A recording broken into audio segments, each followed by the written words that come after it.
Good morning, everyone. Another installment of Wellness Wednesday. Of course, I have our fitness and nutrition expert, Mackie Shilstone. I'm Maple Dupree, and this is Vanilla Bean. She's paying attention to the kiddos at City Park.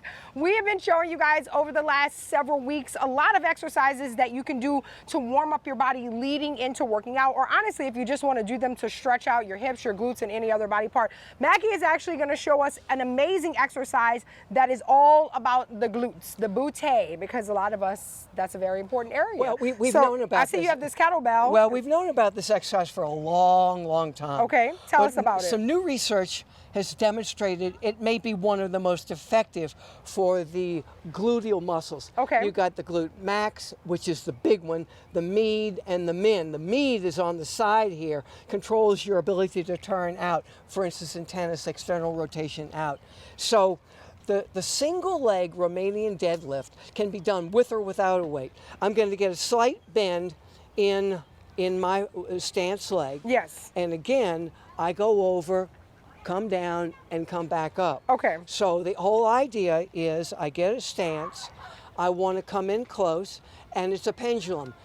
This hand down, this leg back. Got it. So, I mean, I literally can Helping go us balance. back. And there you see I slid off. So you see how I slid off?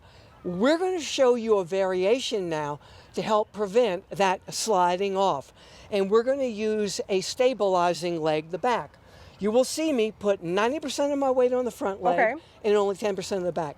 And this was set up by my son Spencer, a corrective exercise specialist. So Spencer, rather than talk about it, you come in and you guide us through this, okay? And this is Vanilla Bean's dad. So be on your best behavior, Vanilla Bean, or you may get punished.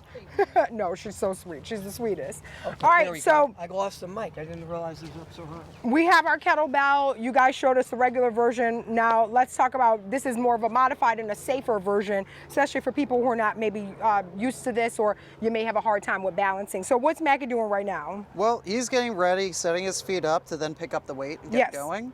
He can actually bring his leg a little bit closer. He doesn't have to reach so far back. But right now, he's just getting primed up and ready to pick it up. All right. Yeah. So we pick it up, and then as you mentioned before, most of that weight is going to be on the front leg versus the back. What are we doing? How is this safer and a little bit easier for people to do, having the leg down versus up? Tell us the difference between those two. So this is a simple regression to that single leg RDL that we've done in the past. Now, why it's safer is because he doesn't have to focus so much on keeping his front leg, the only leg, at the bottom during yes. a single leg. Makes sense. And so it's just a little bit safer that way. Correct, perfect. And this is a little bit of a heavier kettlebell that Mackie's using. You could use something that's very light. You could use something in your house that's not a weight, but something that has a little bit of weight to it that you can pick up. So you yeah, can like a big water jug. Sure, you can be as creative as you want and make it as challenging or as simple as you want. So obviously this does a lot to the hamstrings, does a lot to the glutes. How often should we be doing this? How many reps?